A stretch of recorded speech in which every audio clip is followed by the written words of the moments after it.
Good morning, good morning, good morning, good morning. Alas 8 na. So papasok na sa school ang mga bata. Eto na ang kanilang school bus. Yeah.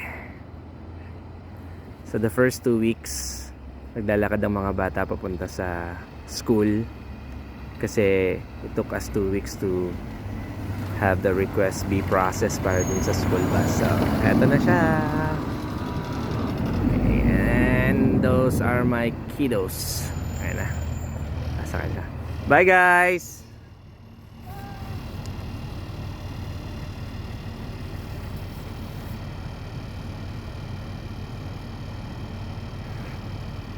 Alright.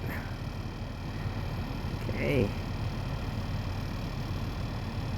Malaki yung school bus sila dito. Literal. Literal na bus. O yan o. Ayun. Alright. Yan lang.